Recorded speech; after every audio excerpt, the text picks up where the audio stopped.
दोस्तों हमारे द्वारा जो टेस्ट सीरीज चलाई जा रही थी उस टेस्ट सीरीज का यह 11वां वीडियो है। यदि वीडियो अच्छा लगे तो इस वीडियो को लाइक ज़रूर करें और जितना हो सके अपने दोस्तों में इस वीडियो को शेयर ज़रूर करें ताकि आपके दोस्त भी इस वीडियो को देखकर लाभ उठा सकें। तो मैं इस वीडियो को शुरू करता हूँ। आज का पहला प्रश्न है क्वेश्चन नंबर 1। किस राज्य ने इंदिरा वन मिथ्या योजना का शुभारंभ किया है?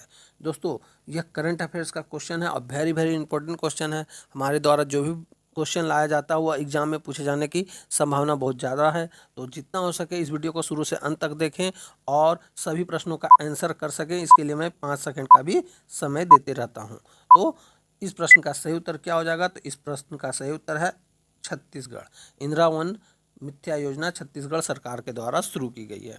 और यहाँ पे बात आई है छत्तीसगढ़ की, तो छत्तीसगढ़ की राजधानी है रायपुर और यहाँ के गवर्नर हैं अनुसुईया उइके और सीएम है भूपेश बघेल। ये सभी बातें आपको याद रखनी है। अब चलते हैं अगले प्रश्न की ओर। हमारा अगला प्रश्न है क्वेश्चन नंबर 2। नाबार्ड स्थापित किया गया था? कौन सी पंचवर्षीय योजना के तहत नाबार्ड का स्थापना किया गया था ये आपको बताना है।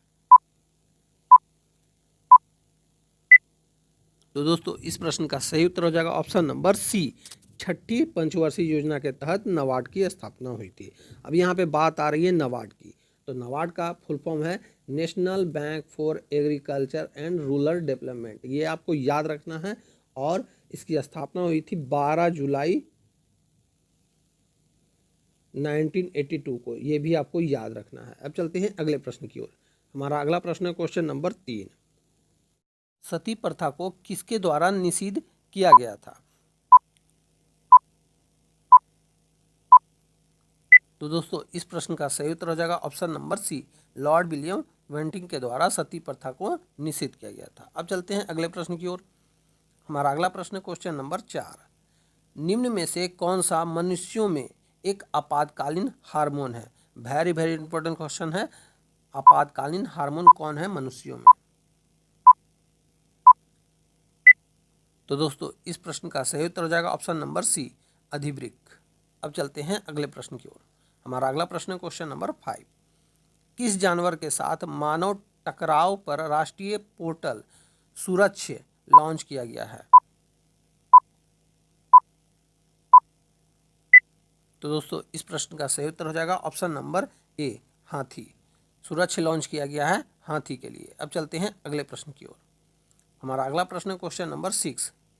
शतपथ ब्राह्मण किस वेद से संबंधित है? वेरी वेरी इंपॉर्टेंट क्वेश्चन है। शतपथ ब्राह्मण किस वेद से संबंधित है? तो दोस्तों इस प्रश्न का सही उत्तर हो जाएगा ऑप्शन नंबर ए, ऋग्वेद से। अब चलते हैं अगले प्रश्न की ओर। हमारा अगला प्रश्न है क्वेश्चन नंबर 7।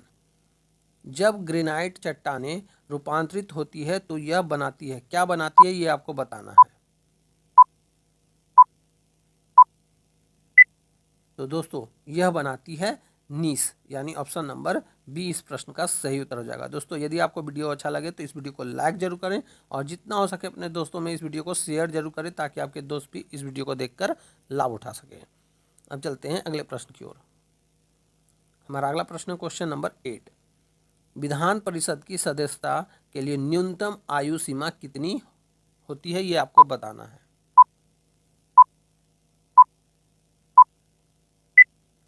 तो दोस्तों इस प्रश्न का सही उत्तर हो जाएगा ऑप्शन नंबर सी, 30 साल। विधान परिषद की सदस्यता के लिए न्यूनतम आयु सीमा 30 साल की होती है। दोस्तों आप भी हमारे साथ सभी प्रश्नों का आंसर जरूर करते रहें और वीडियो के अंत में जरूर बताएं कि आपके कितने प्रश्न सही हो रहे हैं। हमारा अगला प्रश्न क्वेश्चन नंबर 9। श्रीलंका के प्रधानमंत्री के रूप में किसे नियुक्त किया गया है? तो दोस्तों इस प्रश्न का सही उत्तर हो जाएगा option number C, Mahinda Rajapaksa को श्रीलंका के प्रधानमंत्री के रूप में नियुक्त किया गया है। अब चलते हैं अगले प्रश्न की ओर। हमारा अगला प्रश्न क्वेश्चन नंबर 10। निम्नलिखित में से कौन संसद की सबसे बड़ी समिति है? तो दोस्तों इस प्रश्न का सही उत्तर हो जाएगा ऑप्शन नंबर बी, प्राक्कलन समिति।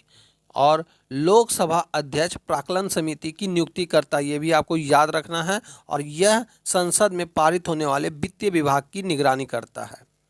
अब चलते हैं अगले प्रश्न की ओर। हमारा अगला प्रश्न क्वेश्चन नंबर 11। प्रधानमंत्री द्वारा शुरू की गई केनी परियोजना किस क्षेत्र से संबंधित है?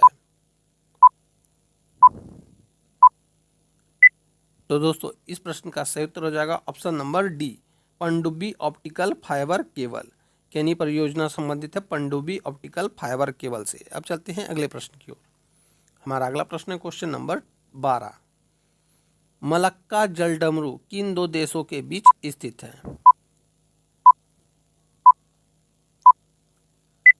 तो इस प्रश्न का सही उत्तर हो जाएगा ऑप्शन नंबर ए, इंडोनेशिया और मलेशिया के बीच मलक्का जलडमरू स्थित है। अब चलते हैं अगले प्रश्न की ओर। हमारा अगला प्रश्न क्वेश्चन नंबर 13। अगर किसी पंचायत को भंग किया जाता है तो चुनाव कितने समय में किए जाते हैं?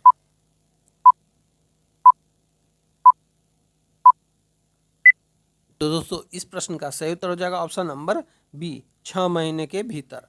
और दोस्तों यहाँ पर एक बात आपको और याद रखना है, जो चुनाव भंग होने के बाद जो नया नेता बनेगा पंचायत का, वह आगे 5 सालों के लिए नहीं बनेगा, वह बचे हुए समय के लिए बनेगा। ये भी आपको याद रखना है। अब चलते हैं अगले प्रश्न की ओर। हमारा अगला प्रश्न है क्वेश्चन नंबर 14। नेफ्रॉन किस प्रणाली का हिस्सा है? तो इस प्रश्न का सही उत्तर हो जाएगा ऑप्शन नंबर ए, ब्रिक यानी किडनी का हिस्सा है। नेफ्रॉन किडनी का हिस्सा है। अब चलते हैं अगले प्रश्न की ओर। हमारा अगला प्रश्न question number 15। Great barrier reef स्थित है, कहाँ स्थित है ये आपको बताना है। Great barrier reef. तो इस प्रश्न का सही उत्तर हो जाएगा ऑप्शन नंबर डी, ऑस्ट्रेलिया के पूर्वी तट पर। अब चलते हैं अगले प्रश्न की ओर। हमारा अगला प्रश्न क्वेश्चन नंबर 16। कोंकणी जिस प्रकार गोवा से संबंधित है, उसी प्रकार डोगरी निम्न में से किससे संबंधित है?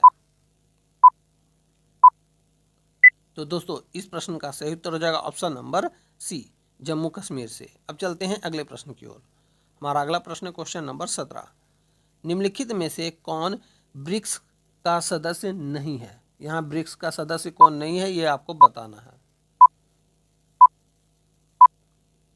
तो दोस्तों इस प्रश्न का सही उत्तर हो जाएगा option number D, Bangladesh. BRICS में कौन कौन से कंट्री है? तो यहाँ पे मैं लिख देता हूँ ब्रिक्स, BRICS। बी से ब्राज़ील, आर से रसिया यानी रूस, आई से इंडिया, सी से चाइना और एस से साउथ अफ्रीका। ये ब्रिक्स कंट्री हैं। और यहाँ पे बात आती है साउथ अफ्रीका जो है इसमें कब शामिल हुआ, तो ये आपको नोट कर लेना है 2010 में। काफ़ी बार ये एग्जाम में क्वेश्चन पूछा गया जाता है। अब चलते हैं अगले प्रश्न की ओर। हमारा अगला प्रश्न है क्वेश्चन नंबर 18। हेपेटाइटिस मानव शरीर के किस अंग को प्रभावित करता है?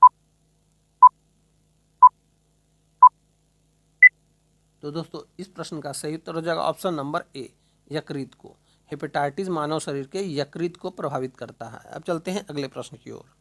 हमारा अगला प्रश्न क्वेश्चन नंबर 19। काली मिट्टी को निम्नलिखित में से किस नाम से जाना जाता है?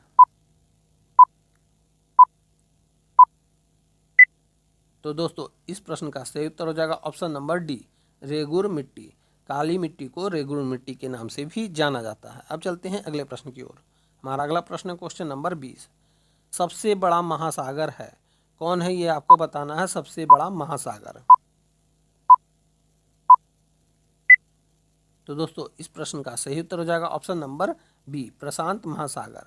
आपको कमेंट बॉक्स में ये बताना कि सबसे छोटा महासागर कौन है। अब चलते हैं अगले प्रश्न की ओर। हमारा अगला प्रश्न क्वेश्चन नंबर 21। भारतीय गन्ना अनुसंधान संस्थान कहाँ स्थित है? तो दोस्तों इस प्रश्न का सही उत्तर हो जाएगा ऑप्शन नंबर बी, लखनऊ में। गन्ना मिलता है लखनऊ में लाख रुपया में। ये भी आप ट्रिक लगा के याद कर सकते हैं। अब चलते हैं अगले प्रश्न की ओर। हमारा अगला प्रश्न क्वेश्चन नंबर 22। भारतीय संविधान में समवर्ती सूची को किस देश के संविधान से लिया गया है?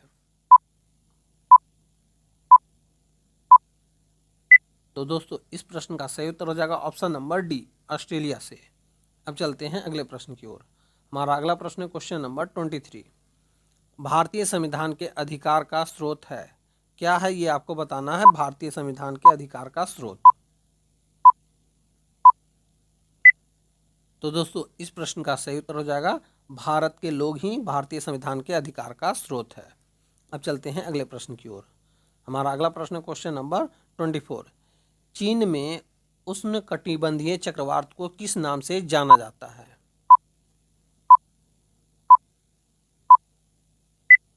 तो दोस्तों इस प्रश्न का सही उत्तर हो जाएगा ऑप्शन नंबर ए, टाइफून के नाम से जाना जाता है। अब चलते हैं अगले प्रश्न की ओर। हमारा अगला प्रश्न क्वेश्चन नंबर 25। जैन धर्म के प्रथम तीर्थकर थे, कौन थे ये आपको बताना है। जैन धर्म के प्रथम तीर्थकर। तो दोस्तों इस प्रश्न का सही उत्तर हो जाएगा option number D, Rishabh Nath ji Jain धर्म के प्रथम तीर्थकर थे। और ऋषभ नाथ जी का जन्म जो हुआ था अयोध्या में इक्ष्वाकु कुल में हुआ था। ये आपको याद रखना है क्योंकि अयोध्या अभी बहुत ही ज़्यादा फेमस हुआ है। ठीक, तो अयोध्या के इक्ष्वाकु कुल में हुआ था, ये भी आपको याद रखना है। तो दोस्तों यहीं पे हमारा यह वीडियो समाप्त होता है। उम्मीद है कि आपको ये क्वेश्चन अच्छे लगेंगे। यदि आपको ये क्वेश्चन अच्छा लगा है तो इस वीडियो को लाइक जरूर करें और अपने दोस्तों में जितना हो सके इस वीडियो को शेयर जरूर करें ताकि आपके दोस्त भी इस वीडियो को देखकर लाभ उठा सकें। और आपने कितना प्रश्न सही किया है वो हमें ज़रूर से ज़रूर कमेंट करें। तो अब मैं मिलूंगा आपसे अगली वीडियो में, तब तक के लिए जय हिंद, वंदे मातरम।